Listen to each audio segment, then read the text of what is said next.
भोपाल से प्रस्तुत हैं प्रादेशिक समाचार। नमस्कार, समाचारों के साथ मैं जितेंद्र रघुवंशी।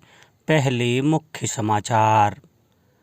प्रधानमंत्री नरेंद्र मोदी ने सभी राज्यों से भारत को विज्ञान और प्रौद्योगिकी का वैश्विक केंद्र बनाने के लिए मिलकर काम करने का आह्वान किया।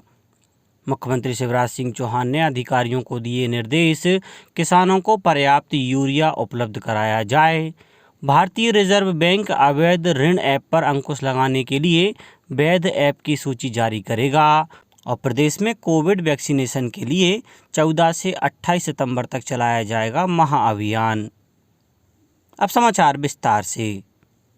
प्रधानमंत्री नरेंद्र मोदी ने सभी राज्यों से अमृतकाल में भारत को विज्ञान और प्रौद्योगिकी का वैश्विक केंद्र बनाने के लिए मिलकर काम करने का आग्रह किया है। वे कल वीडियो कॉन्फ्रेंसिंग के माध्यम से अहमदाबाद की साइंस सिटी में 2 दिन के केंद्र राज्य विज्ञान सम्मेलन का उद्घाटन करने के बाद सभा को संबोधित कर रहे थे। श्री मोदी ने राज्यों से वैज्ञानिकों को सभी आवश्यक सहायता प्रदान करने और विज्ञान तथा प्रौद्योगिकी संस्थानों के निर्माण पर जोर देने को कहा। उन्होंने कहा कि राज्यों के उच्च शिक्षा संस्थानों में भी इनोवेशन लैब की संख्या बढ़ाई जानी चाहिए। प्रधानमंत्री ने कहा कि उनकी सरकार विज्ञान आधारित विकास की दिशा में काम कर रही है।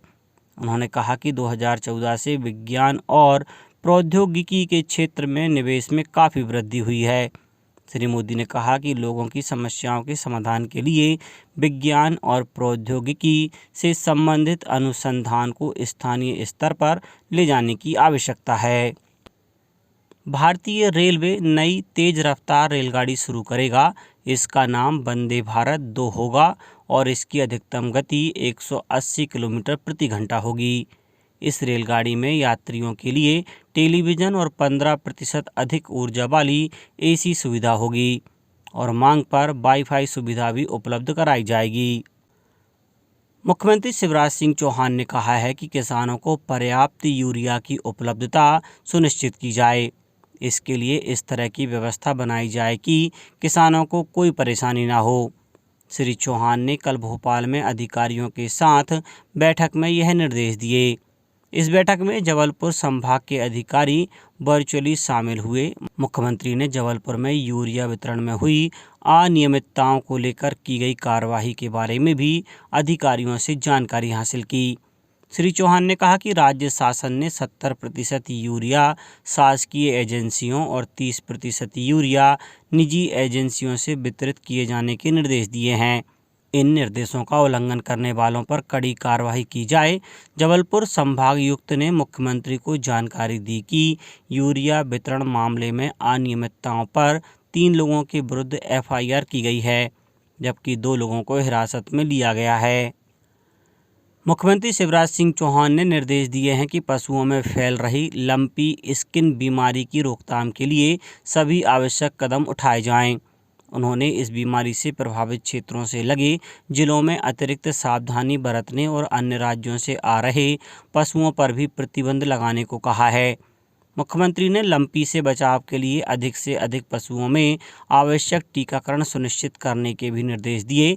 उन्होंने कहा कि पशुपालकों को मार्गदर्शन और सहायता उपलब्ध कराने के लिए हेल्पलाइन नंबर भी जारी किया जाए।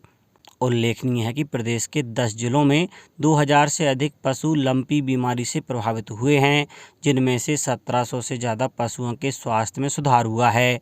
अब तक 77,000 से अधिक पशुओं का टीकाकरण किया जा चुका है। भारतीय रिजर्व बैंक अवैध ऋण ऐप पर अंकुश लगाने के लिए वैध ऐप्स की स्वीकृति सूची जारी करेगा। इसके साथ ही सूचना प्रौद्योगिकी मंत्रालय यह सुनिश्चित करेगा कि ऐप स्टोर्स में केवल वैध ऐप्स ही डाउनलोड हों। वित्त मंत्री निर्मला सीतारमण की अध्यक्षता में इस बारे में नई दिल्ली में हुई बैठक के बाद रिजर्व बैंक ने यह निर्णय लिया है। रिजर्व बैंक ऐसे अवैध खातों की भी निगरानी करेगा जिन्हें धन शोधन के लिए इस्तेमाल किया जा रहा है। साथ ही वह निष्क्रिय गैर बैंकिंग वित्तीय संस्थानों को भी रद्द करेगा ताकि इनका दुरुपयोग रोका जा सके। इधर रिजर्व बैंक के निर्देशों के बाद मध्य प्रदेश में भी अवैध ऋण ऐप पर सख्ती से रोक लगाने के निर्देश दिए गए हैं। राज्य के अपर मुख्य सचिव गृह डॉक्टर राजेश राजौरा ने भोपाल में एक बैठक कर निर्देश दिए कि अवैध तरीके से ऋण ऐप संचालित कर धोखाधड़ी करने वालों के विरुद्ध सख्त कार्रवाई की जाए। कोविड वैक्सीनेशन के लिए अब 14 एवं 28 सितंबर को महाअभियान चलाया जाएगा। आज़ादी का अमृत महोत्सव के अंतर्गत 75 दिनों तक निःशुल्क कोविड टीकाकरण महाअभियान चलाया जा रहा है। इस विशेष महाअभियान के दौरान कोवैक्सीन एवं कोविशील्ड दोनों वैक्सीन लगाए जाएंगे। इस महाअभियान में प्रथम, द्वितीय एवं प्रिकॉशन डोज भी लगाया जाएगा। ब्रिटेन की महारानी एलिजाबेथ द्वितीय के सम्मान में केंद्र सरकार ने 11 सितंबर को एक दिन के राष्ट्रीय शोक की घोषणा की है। इस दौरान भारत में राष्ट्रध्वज आधे झुके रहेंगे और सरकारी स्तर पर कोई भी मनोरंजक कार्यक्रम नहीं होंगे। प्रधानमंत्री नरेंद्र मोदी 17 सितंबर को प्रदेश दौरे पर श्योपुर आएंगे। इस अवसर पर वे अफ्रीका से लाए जा रहे चीतों को कूनो अभयारण्य में छोड़ने के यादगार अवसर के साक्षी होंगे। वहीं प्रधानमंत्री कराहल में महिला स्व सहायता समूह के सम्मेलन को भी संबोधित करेंगे। केंद्रीय कृषि मंत्री नरेंद्र सिंह तोमर और मुख्यमंत्री शिवराज सिंह चौहान श्योपुर पहुंचकर प्रधानमंत्री की यात्रा कार्यक्रमों की तैयारियों का जायजा लेंगे। इस अवसर पर कई वरिष्ठ अधिकारी भी मौजूद रहेंगे। सीहोर जिले के प्रसिद्ध सरबती गेहूं को अब विश्व स्तरीय पहचान मिलेगी। विश्व निर्यात में भारत की हिस्सेदारी बढ़ाने केंद्र सरकार देश भर में जिला निर्यात हब बनाने जा रही है। इसके लिए सरकार ने 75 जिलों का चयन किया है, जिनमें मध्य प्रदेश के सीहोर सहित 3 जिले शामिल किए गए हैं। सरकार ने इसके तहत सीहोर जिले के 2 उत्पादों को शामिल किया है। इनमें सरबती गेहूं और बुदनी के लकड़ी के खिलौने शामिल हैं। दोनों उत्पादों के लिए जीआई टैग लेने की प्रक्रिया शुरू कर दी गई है। जिला कलेक्टर ने यहां स्थानीय उद्यमियों और व्यापारियों से इन उत्पादों को बढ़ावा देने के लिए चर्चा की और उनके सुझाव भी लिए। गणेश विसर्जन के साथ ही प्रदेश में 10 दिवसीय गणेश उत्सव का समापन हो गया। राजधानी भोपाल सहित कई जिलों में आकर्षक झांकियों और अखाड़ों के साथ शुरू हुआ गणेश विसर्जन का सिलसिला कल दोपहर तक जारी रहा।